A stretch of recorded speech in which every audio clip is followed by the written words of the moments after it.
welcome to the Newburyport Literary Festival. This is our 16th year, our second year of virtual events.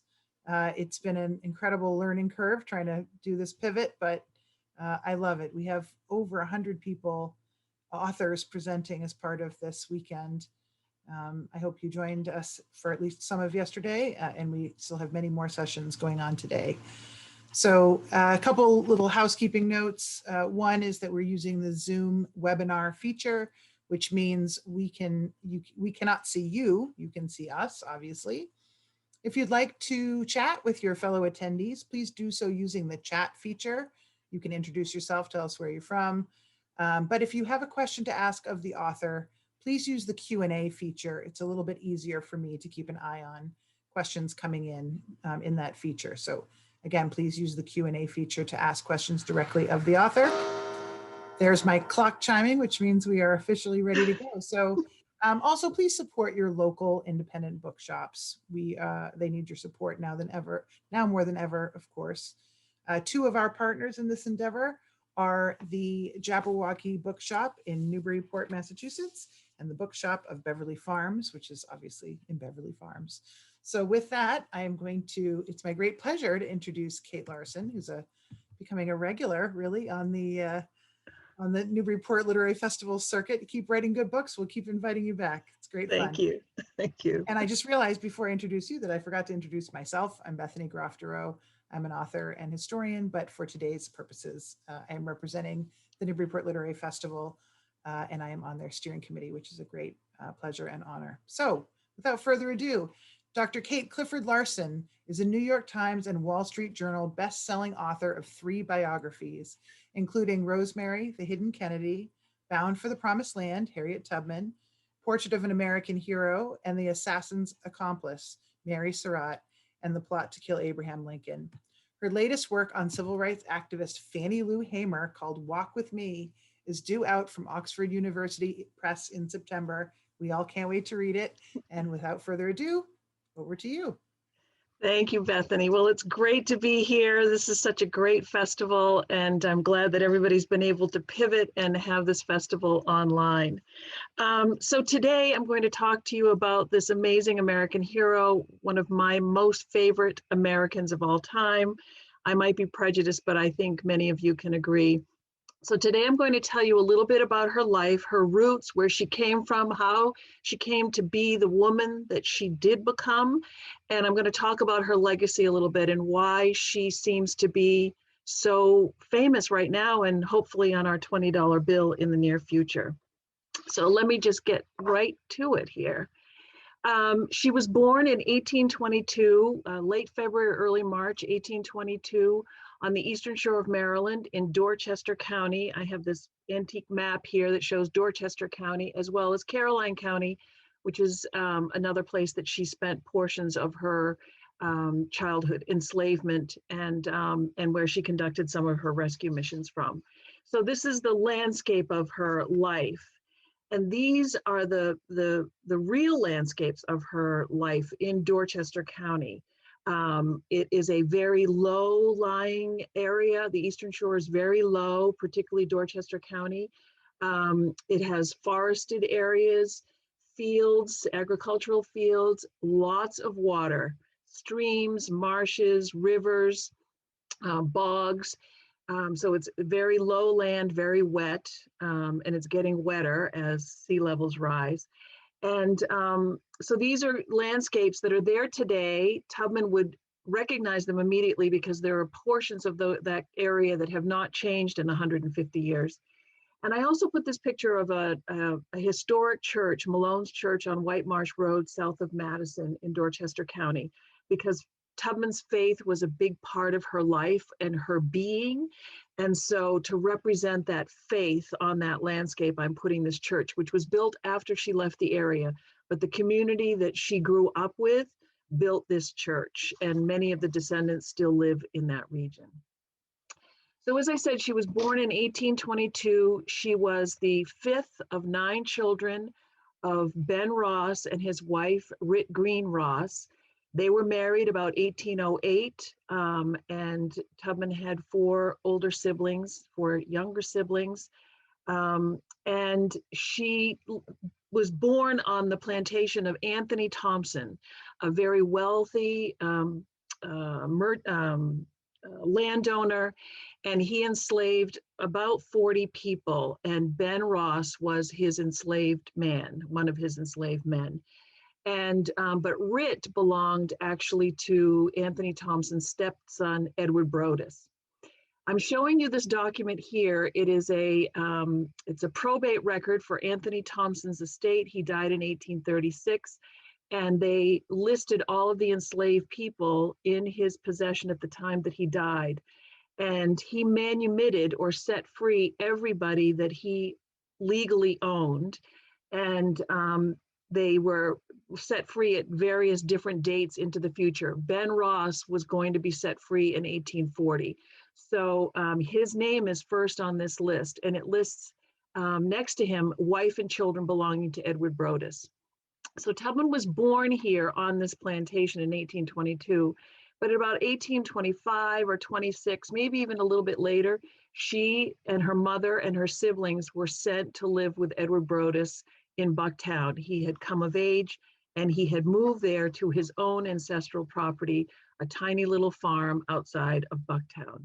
But I put this here so that you can see some of the evidence that I used and other people can use in tracing these histories. And this represents the community that she was born into, this community of enslaved people, and some of them were married to free people as well.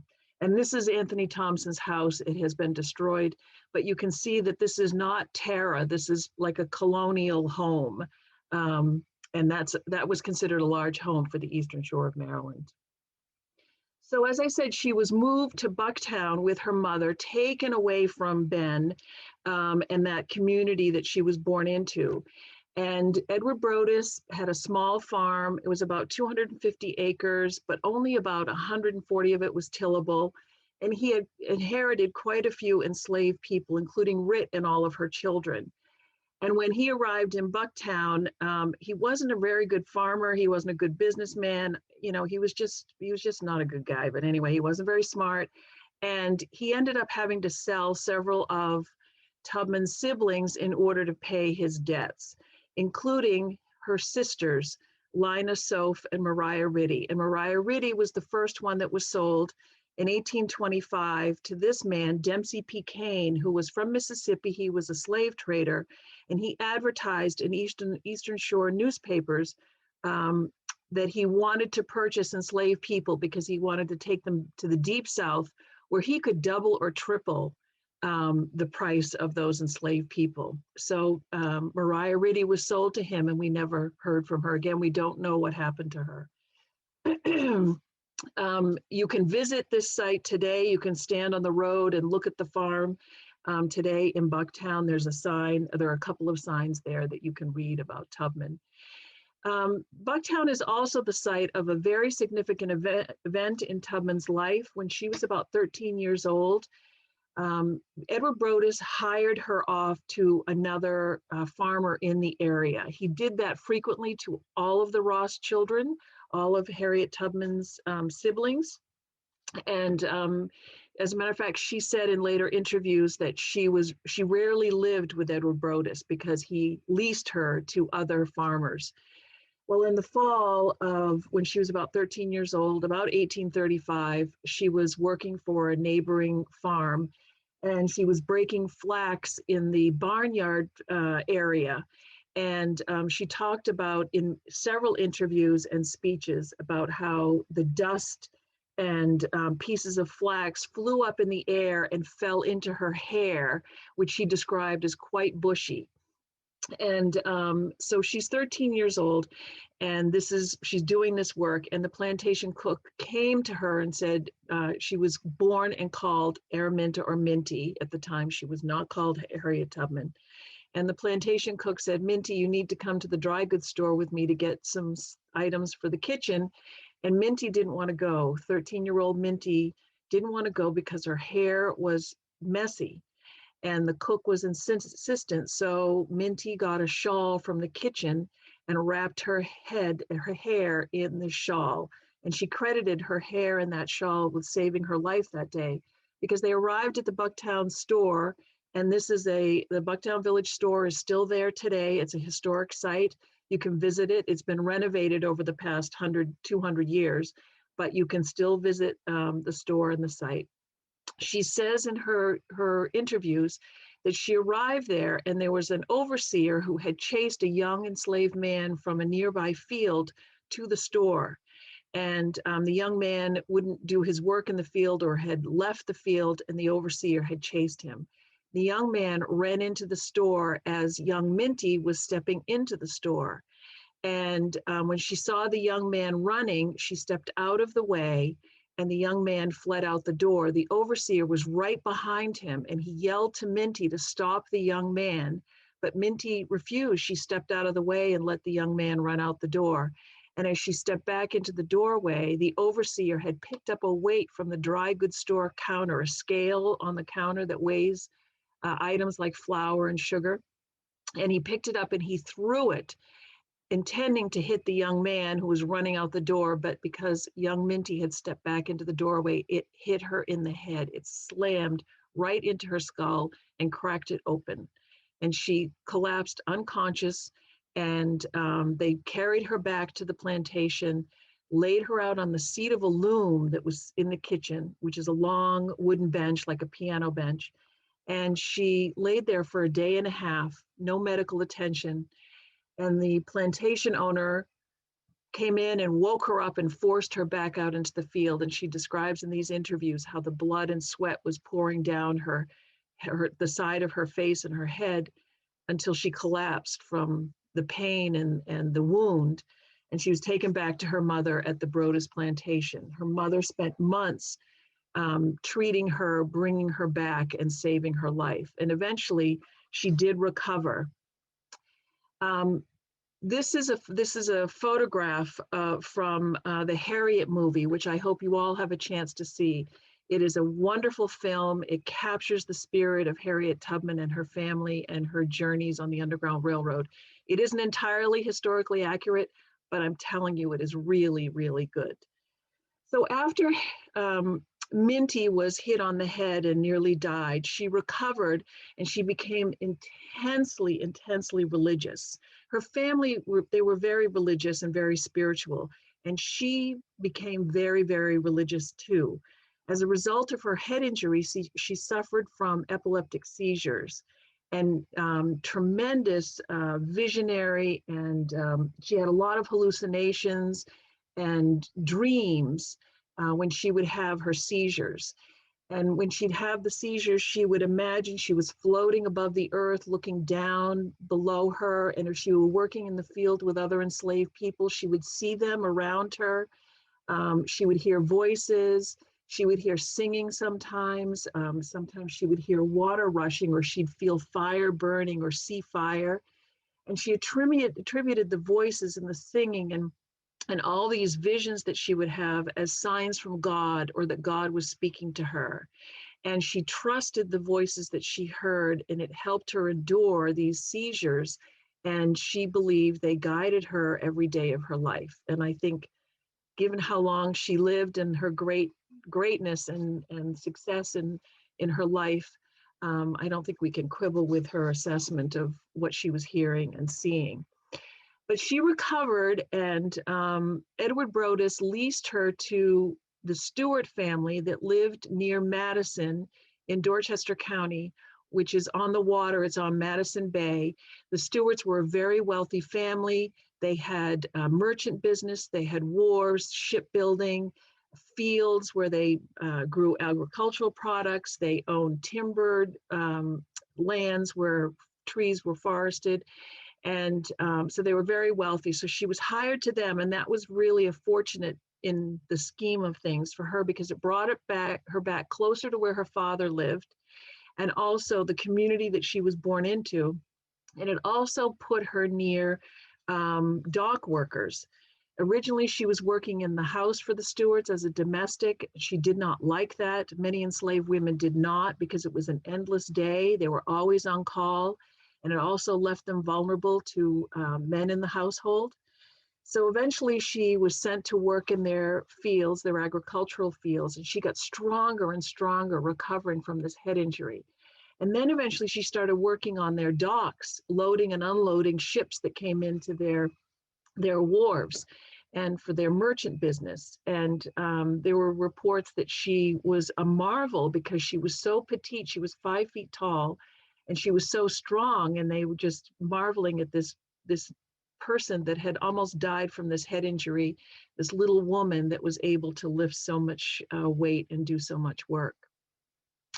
The maritime communities on the Eastern Shore are a vital part of Harriet Tubman's story because the Black mariners, the Blackjacks as they were called, and the dock workers were important to a communication system that spread throughout the Chesapeake Bay, out into the Atlantic world, throughout the South and into the North. And it was really important carrying news from away to communities, say in Dorchester County, Maryland, passing messages back and forth between families. There's sort of like a verbal and maybe even a written communication mail system for families that were separated. And also they could give information about escaping, where it's safe to go, where it isn't safe to go. And they provided the transportation sometimes and hid people in holds of ships to take them away to freedom. Well, Harriet Tubman met many of these Blackjacks and she learned from them this communication system and where it was safe to go and where it wasn't. And these would be valuable skills that she learned from them during that time period. Eventually, she was able to go and work with her father in the woods. I am showing this picture. This is recent news. In the past week or so, it was announced that archaeologists in Maryland had uncovered the site of Ben Ross's cabin. Harriet Tubman's father had a cabin site. It's not where she was born. He moved to this cabin probably in the late 1820s after she and her mother and her siblings had moved to Bucktown. And from this cabin, he managed Anthony Thompson's extensive timbering interests. And so the archaeologists have discovered the site of his cabin, and it's very, very, I keep using the word exciting, but it is just incredible. And they found some artifacts. One is, ironically, the first artifact that they found was an 1808 Liberty Head coin. And some people have noted how interesting that the Lady Liberty would lead them to Ben Ross's cabin site. Well, Harriet Tubman was able to start working with her father. She was getting so strong, she could work in the forest with him. He was set free in 1840. He could hire himself out. He was renowned as a lumberjack and a timber supervisor. So white landowners in the area hired him to supervise the cutting of timber and shipping it from the area. So she started living with her father about 1839, 1840. And so they were together again, and she was in that community again. And with her father, she learned how to survive in the woods. She learned how to read the night sky from those Black mariners and also from her father. These are literacies that she had. She may not have been able to read or write actual letters, but she was able to read that landscape. She could read the stars, not just the North Star, but all those constellations. She could read the field. She could read the water and the marsh. So she knew how to navigate that landscape, and those skills became increasingly important as she became a conductor on the Underground Railroad much later. So I'm sure you'll be hearing more about Ben Ross's cabin site. Hopefully it will be available for visitors in about a year, and they plan on doing some more digs to see what other artifacts they can find there.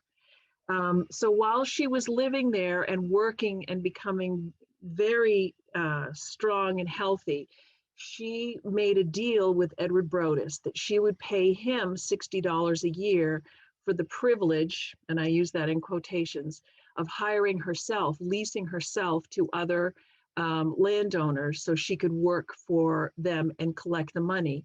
She was an entrepreneur. She was a businesswoman. She earned enough money to buy 2 head of oxen. and that maximized her earning power. She could plow more fields, she could drag more logs, she could do many more things when she had those oxen. She was a smart woman, ambitious. While she was living with her father and working in that Madison and Peters Neck area, she met John Tubman. He was a free man born of free parents, and they have long roots in Dorchester County. They married about 1844, and they lived on the property where that church is right now that I showed you at the beginning of my talk, this Malone's Church. The oral tradition is that they lived on that property in a rented house. And in my mind, it feels like they were working so that they could save money to purchase her freedom. There's a lot of, there were books written back in the 1930s and 1940s that give John Tubman a hard time, but clearly he loved her very much. He was a free man. He could have married a free woman. Half the Black population in Dorchester County was free, but he loved her and he married her knowing that any children that they had would not be legally his. They would be enslaved by Edward Brodis. So that was a serious decision that he made, that they would get married. But those plans were sort of destroyed when Edward Brodis died in 1849. He was in his late 40s, and he was married and had 8 children. And when he died, he left his wife in deep, deep debt. If you go back and remember that I said that he wasn't a very good farmer and he wasn't a very good businessman. So it was a very scary time for the family. It always was for enslaved people. When an enslaver died, it put them at risk for being sold away. And to be sold to the Deep South for an Upper South enslaved person was a death sentence. The average life expectancy for an Upper South enslaved person sold to, say, Mississippi was about 7 years. So it was a very scary thing. And also the prospect of being sold away from everybody that you loved was a very scary and very difficult position to be in. At the time that he died, Harriet Tubman, she took the name Harriet when she married John Tubman. We believe it's in honor of her mother, Rit. So she was Harriet Tubman from 1844 on.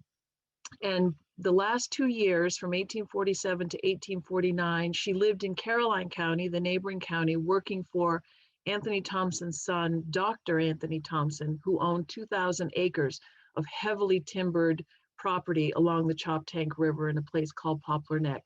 Her father was already working there, supervising the harvesting of the timber for Dr. Thompson. So when Tubman and some of her siblings were working there as well, heard that he had died, they knew they were at great risk. So Tubman decided that they should flee. So on September 17th, 1849, Tubman, along with her brothers Henry or Harry and Ben, fled. Eliza Brodis didn't find out that they had escaped for a couple of weeks, and she put this advertisement in the local newspaper in Cambridge, Maryland, advertising a $100 reward for the capture of each one of them. So she was hoping that they would be captured. In the meantime, Ben, Henry, and Minty, as she was called, and I'd like to point out in this advertisement, Eliza Brodis calls her Minty because she doesn't know that she's changed her name to Harriet Tubman. And she says she's about 27 years old, and she's of chestnut color, fine looking, about 5 feet high. So it confirms what other testimony has said about Harriet Tubman. But Harriet and her brothers were confused about which way to go, and they were nervous about getting caught because they feared what the repercussions would be. So they returned back to the Eastern Shore. I don't know where they went in the meantime. I don't know where they were hiding, but they were gone for about 3 weeks, and then they returned. But Tubman knew that she was going to be sold, and she couldn't bear the thought of being sold away from everyone she loved, and she decided that she would have liberty or death. So Later that fall, she decided to escape on her own. And these images are from the Harriet Tubman Underground Railroad State Park and Visitor Center in Dorchester County, Maryland. And it represents her saying goodbye to her family. She sang a coded song to them called Bound for the Promised Land. And then she went to a Quaker woman that lived nearby in Poplar Neck in Caroline County. And the woman had already approached her and said, if you are interested in running away, let me know. And so she went to this woman, and the woman told her to sweep the front yard so she wouldn't raise suspicion. And that when her husband came home from his work in the fields, he would take her to the next stop on the Underground Railroad, which he did do. He put her in his wagon and he took her to the next station on the Underground Railroad that had been operating for a really long time on the eastern shore of Maryland. And many people successfully tapped into it, but it was very risky business. When she reached the Pennsylvania line, she said, and I quote, "When I found I had crossed that line, I looked at my hands to see if I was the same person. There was such a glory over everything. The sun came like gold through the trees and over the fields, and I felt like I was in heaven." She made her way to Philadelphia, and while she was nominally free, she felt there was something missing. And this is the rest of her quote. When she arrived there, quote, "There was no one to welcome me to the land of freedom. I was a stranger in a strange land, and my home, after all, was down in Maryland because my father, my mother, my brothers and sisters and friends were there. But I was free, and they should be free." So over the next 10 years, she made 13 trips and rescued about 70 family and friends. And she gave instructions to about 70 more who found their way to freedom independently using those instructions. How did she do it? Well, I can tell you how she didn't do it. She didn't use the quill code because that's fake. It wasn't real. It didn't happen. She didn't use any lawn jockeys with anything on them, that they weren't even in existence before the Civil War. She didn't sing Follow the Drinking Gourd because the first time that was performed and recorded and written was in 1947 by a white folk group called Lee Hayes and the Weavers. What she did know was the North Star. Remember, I said she had that literacy. She knew how to read the landscape. She knew how to read the night sky. She told people that interviewed her that the one thing she was sure of was the North Star, and that's what she followed. She also tapped into an amazing underground and above ground, and I use that facetiously, Underground Railroad network of Underground Railroad station masters, conductors, agents, and also people who weren't part of the network, but just were willing to help if someone came to their door. And there were abolitionists in the North that helped fund these networks and participate in trying to end slavery. So I put this here to just demonstrate the breadth of the people that she connected with. And there were many more than what's here, but they stretched from the eastern shore of Maryland. There were African Americans and white people who helped on the Underground Railroad. For Blacks on the eastern shore, it was very risky. Free Blacks and enslaved people both participated in the Underground Railroad. Enslaved people who did not go themselves but helped other people escape made that decision to stay behind because they could. But not everybody could escape. And white people who helped, they were at risk too, but if a Black person was caught helping someone on the Underground Railroad, they could be executed or sold into slavery. So it was a very risky business. She tapped into this great network there in Dorchester County. The image of Sam Green is in the upper left-hand corner. He was a free Black minister in Dorchester County. He helped her several times with her rescue missions over the 10 years. Eventually, he was caught and he was tried for being an Underground Railroad conductor, but he was so well respected in Dorchester County that the all-white jury found him not guilty. But the slave owners were so angry, they had him arrested again and accused of owning abolitionist material. He had a copy of Uncle Tom's Cabin, and that was considered abolitionist literature. So he was convicted and sent to prison for 10 years. The house here is an image of the Leverton house. Hannah and Arthur Leverton lived here, and they were Underground Railroad agents. The Levertons may have been the people that helped Harriet Tubman when she escaped that first time, but they were known conductors in the area. Thomas Garrett in the lower left-hand corner is an Underground Railroad agent in Delaware, in Wilmington, Delaware. He helped an estimated 2,700 people between the 1820s and 1860. He was remarkable. So Tubman became very good friends with him, and he helped her an awful lot.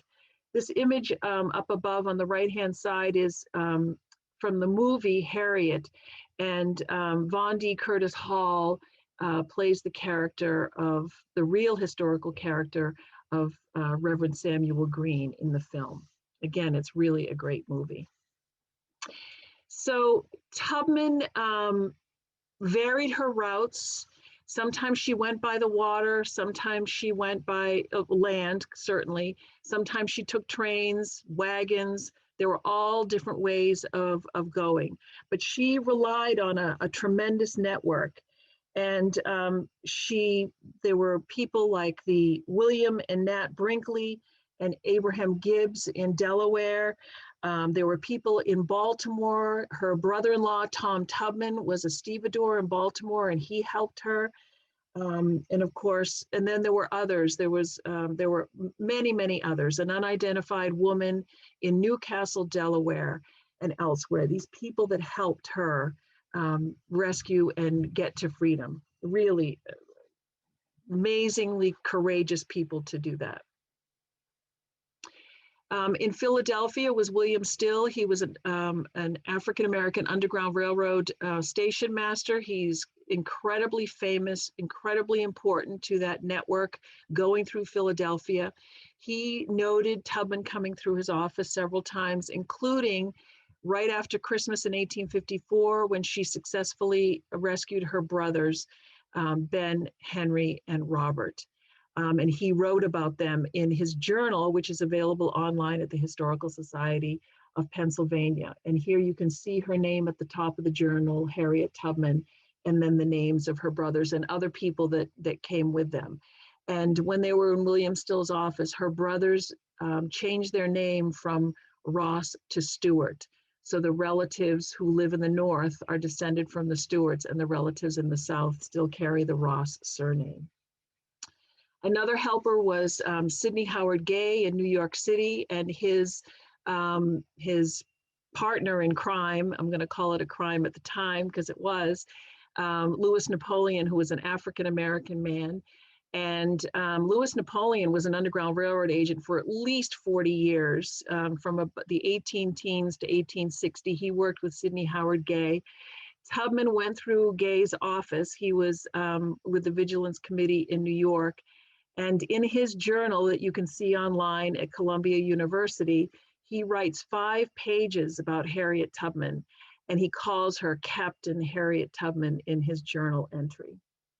She was very, very admired. She was, people who ran these Underground Railroad stations could not believe her courage and her success in not getting caught. And of course, she spent time here in Boston and New England. She came here several times trying to raise money because it was very expensive to run Underground Railroad operations. She needed money for travel, for food, to bribe people, to pay people. It was expensive. Sometimes it would cost anywhere between $30 and $100 each trip that she made. So it was costly. So people like these New Englanders helped her. Lewis Hayden, another incredibly famous Underground Railroad agent living in Boston. He lived on Beacon Hill. William Lloyd Garrison, great American patriot living in Boston. He published the Liberator abolitionist newspaper. They were great friends. Tubman loved him and his wife Helen and all of their children. Wendell Phillips, another great abolitionist orator, he helped Tubman, and Franklin Sanborn as well, who wrote actually the first biography of Harriet Tubman in 1863. I'd like to read a quick quote for you here too. William Lloyd Garrison's son, Willie, met Harriet Tubman. He described how she was missing a tooth because on the previous rescue mission that she had been on, she had a terrible toothache. So she took a rock and knocked her tooth out. And so that impressed him. But he said, and I quote, "I shall never forget the exquisite manner of Mr. Phillips," Wendell Phillips here, "when, asking the attention of company, he introduced to them in a few words of deep feeling and admiration the little black woman of black complexion and African stamp. Had she been a duchess, no courier could have surpassed that genuinely deferential presentation, nor can a more striking contrast have been furnished than that between the flower of Massachusetts culture and the product of the slave whip and plantation. That night they stood on equal ground." And that's what Tubman felt here in Boston with those Boston abolitionists, that she was equal to them. She met John Brown through some of those Boston abolitionists and others in central New York, where she traveled and took many of her refugees all the way from Philadelphia to St. Catharines in Ontario, Canada, because after the passage of the Fugitive Slave Act in 1850, it was no longer safe for them to stay in cities and towns in the North, because slave catchers were able to go and snatch people away and bring them back to the South. So she settled there, and she lived on, later in the 1850s, she rented a house on North Street, which is right next to the Salem Chapel British Methodist Episcopal Church, right there in St. Catharines, which is a historic site today, and you can go and visit it. She met John Brown in her home on North Street when he was looking to recruit people for his raid on Harper's Ferry. When they met each other, they had an instant passion for each other. She thought he was the greatest white man that ever lived. He spoke the language of liberation and vengeance that she believed in. He was willing to die for her, and she hadn't really met a white man that was willing to die for her, and he was, and he did. And she admired him greatly. She was supposed to follow him to Harper's Ferry. Now, some say she was sick and couldn't make it. Others felt that she decided that maybe the raid was not going to work. And at any rate, at least she didn't go and get caught. So we're grateful for that. She worked as a soldier, spy, scout, nurse, cook during the Civil War.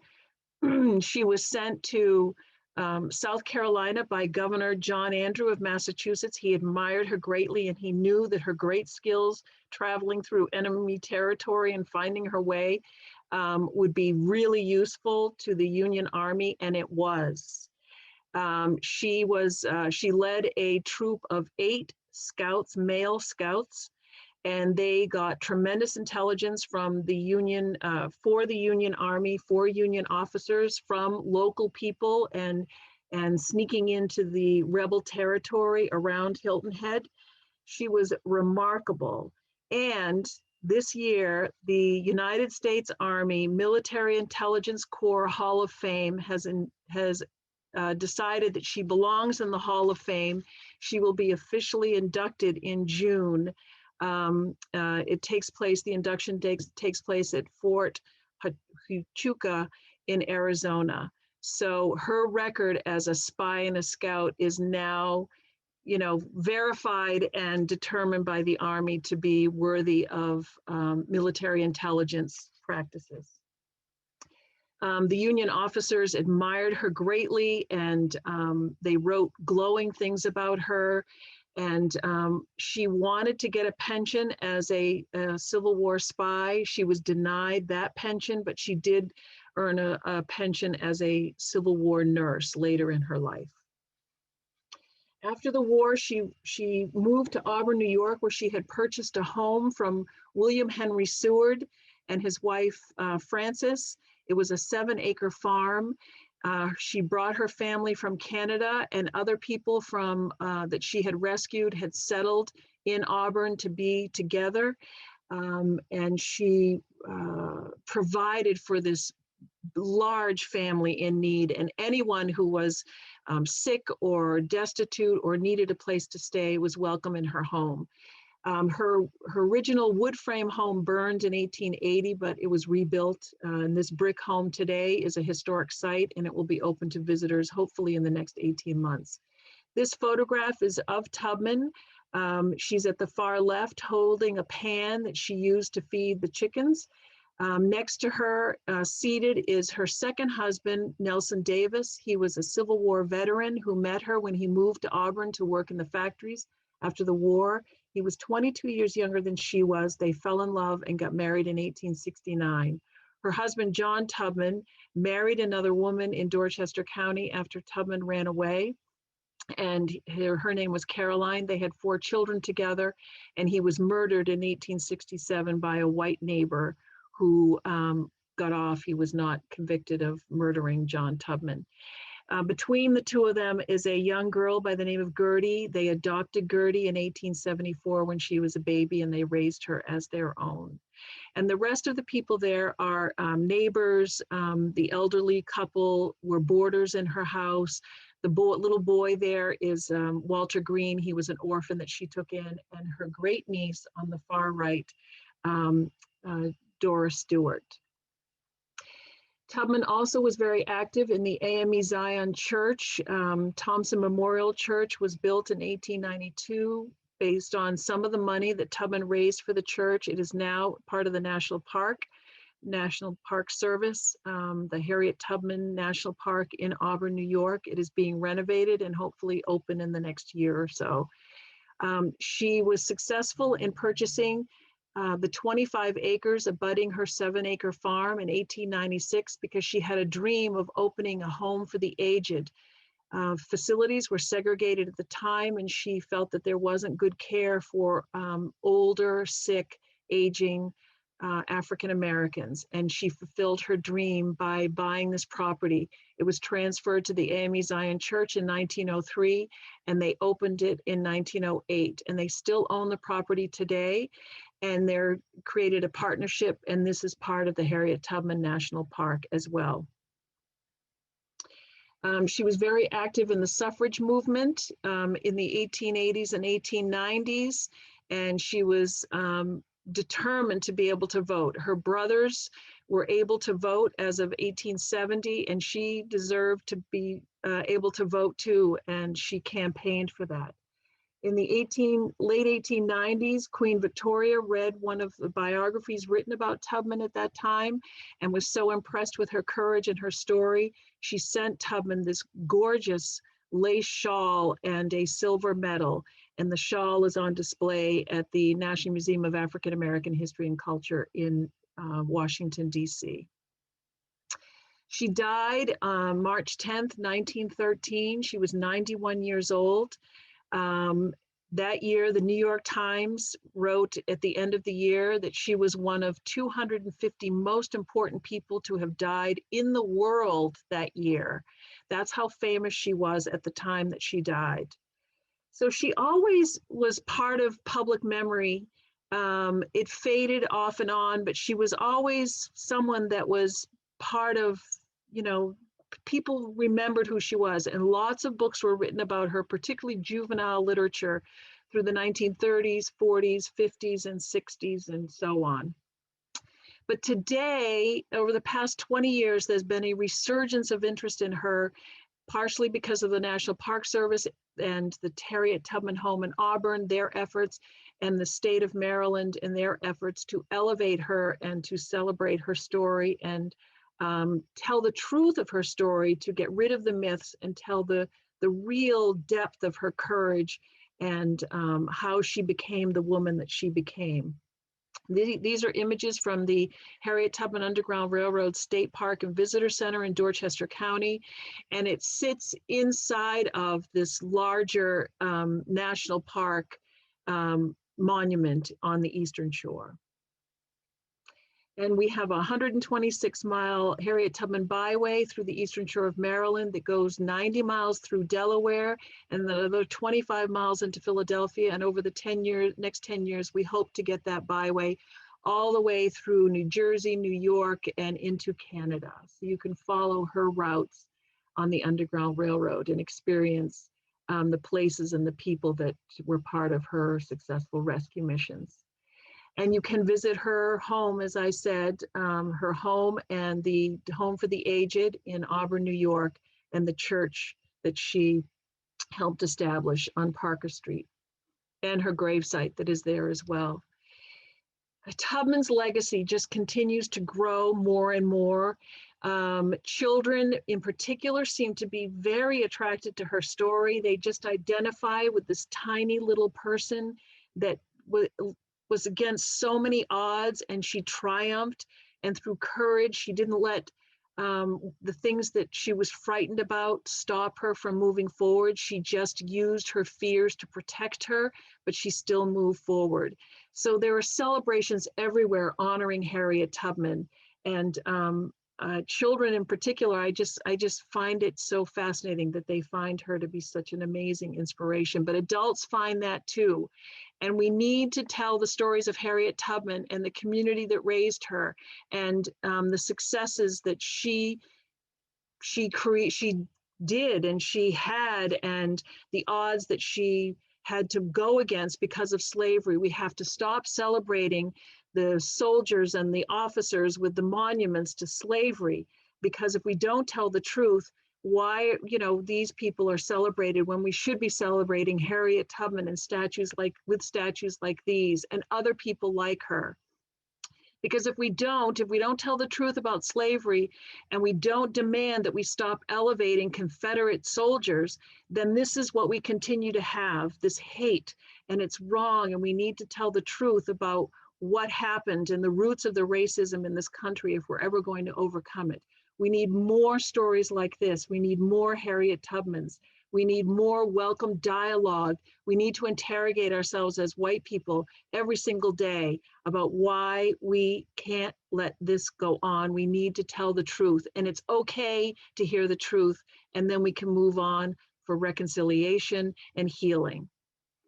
Hopefully, Harriet Tubman will be on the $20 bill, because then she'll remind us every single day to fight for freedom and equality and justice and self-determination, because that's what Harriet Tubman did. And she did it all for freedom, family, faith, and community. She persisted. Thank you very much. So I think we might have time for a question or two. That was just incredibly powerful. What a strong ending there, Kate. That was, I'm a little verklempt to tell you the truth. It was just wonderful. I love it. Actually, I just want to address a question in the chat. I know we have a couple Q&As, but someone asked where they can see this presentation in the future. It is live right now on Facebook and will remain on Facebook after we're done on the Newburyport Literary Festival Facebook page. But the Literary Festival also records all of their presentations, and then we'll load them onto our YouTube channel. It takes a little while because we do a little zhuzhing before they go into their permanent home on the YouTube channel. But please do keep an eye on the Newburyport Literary Festival Facebook page, and you should be able to watch this and be so inspired anytime you like. So I'm going to go to, here's a question. So we have this is an excellent question. We have a question from Glee. Have you heard about some opposing Harriet on money, since slavery was all about selling human beings and money? I have heard about that, and this is my opinion. I appreciate that, and I understand where that sentiment is coming from. But I think those people who are complaining about that and saying about that don't know Harriet Tubman and her true story and what her legacy is, and the importance of discussing her story and the story of slavery. And if we have her on our $20 bill, that's going to spark conversations around the world, because the $20 bill is one of the most used currencies around the world. We need to elevate this story. And she was an entrepreneur. She was a businesswoman. We have to celebrate that as well. So I disagree with that sentiment, but I get where it's coming from. But I encourage people who believe that to get to know Harriet Tubman and her real story. Well, and isn't it funny that even in opposition to that, we're still talking about her? So in a way, There we go. that any controversy helps because we get to have Exactly. a conversation. Yeah. Do you know where that the status of that process is right now? We're not sure. It's going forward. It takes a long time to get all those security features in, et cetera, but we're hoping they can push it a little faster because the time is now, period. Yeah. Wow, excellent, wonderful. And what can you talk just quickly about your role in the film? So I consulted on the script. They had a script that was written early in the 1990s. It didn't have any of the real truths about Tubman. Casey Lemons got a hold of the script and I worked with her. She was brilliant, brilliant. And it was a great process. So there were many elements in there that she was open to exploring and showing Tubman. And but she had this deep sense and connection to Tubman that she really was able to show Tubman's family, the love they had for each other, her powerful father, all these important characters in Tubman's life, and they came to life in that movie. And I want you all to see it. Wonderful. All right, let's did Harriet Tubman eventually learn how to read and write? No, she never learned to read and write, but I'd like to impress upon everybody that she had tremendous literacies. So we need to expand our view of what literacy is. And she was a brilliant person. She was a genius. And just because she could not read or write letters doesn't mean that her great intelligence didn't shine through and that those literacies were obvious and they were taught to her by the community that helped raise her, and we need to celebrate them too, and her father and her mother. She had and a lot going on. She did. She was working hard on the ground and under it, as you said. So I'm going to ask you, Kate, to just let folks know how they can contact you. I know we have a couple questions that we don't have time for, but let's leave them with how to ask you their questions. So you can contact me at Kate, Larson, LARSON @gmail.com. Wonderful. Well, thank you again so much on behalf of the Newburyport Literary Festival for joining us today. Thank you all of our attendees for joining us and supporting the Literary Festival. And Kate, we can't wait to have you back to talk about your next book. Great. Thank you so much. Bye, everybody. Thank you very much. Bye, everyone.